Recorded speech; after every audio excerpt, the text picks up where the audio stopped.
লটারিও ছাড়তে পারোনি। কিসের লটারি? বলছে ভাগ্য পরীক্ষা করছি হুজুর। ভাগ্য যদি পরীক্ষা করতে চাও তাহলে 10 টাকার লটারি কেটে কেন? 10 টাকার লটারি কেটে যদি তোমার 1 লক্ষ টাকা যদি পড়ে তাহলে তুমি মনে করবে যে আমার ভাগ্যটা অনেক ভালো। ভাগ্য যদি পরীক্ষা করতে চাও, আমার পরামর্শ হলো লটারি কেটে নয়, ভাগ্য পরীক্ষা করতে হলে চলে যাও রেল লাইনে। রেল লাইনে যে দুই দিকে দুটো পাত আছে, ওই দুই পাতের মাঝখানে বুক ফেলে দাঁড়িয়ে যাবে। দাঁড়িয়ে যাওয়ার পর তোমার উপর থেকে ট্রেন চলে যাবে।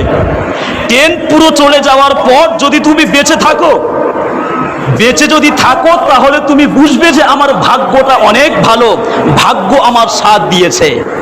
আর যদি তুমি মারা যাও তাহলে তুমি মনে মনে করবে যে আমার ভাগ্যটা মোটেও ভালো ছিল না। ভাগ্য যদি পরীক্ষা করতে চাও তাহলে রেল লাইনে চলে যাও, টিকিট কেটে নয়। হায় রে মুসলমান, জুয়াতে, লটারিতে, মাতলামিতে সব দিকে মুসলমান এগিয়ে আছে, একেবারে নাম্বার 1, কোনো দিকে কম নেই। মাশাআল্লাহ, এরা বলছে হাম কিসি সে কম নেই, আমরা কারোর থেকে পিছিয়ে থাকবো না, সব থেকে আমরা এগিয়ে থাকবো।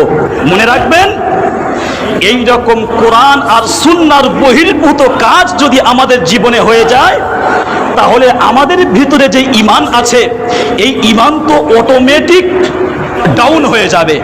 বন্ধন লোন লেনেওয়ালা আমাদের সমাজের মধ্যে কম না বেশি?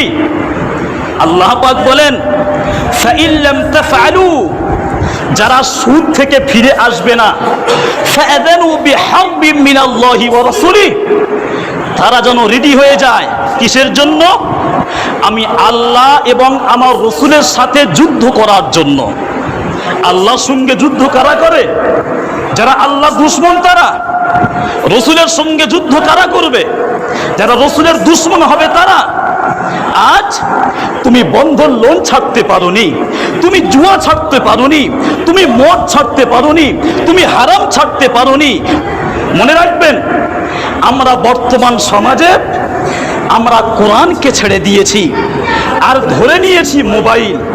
তাহলে ছেড়েছি কোরআন আর ধরেছি মোবাইল।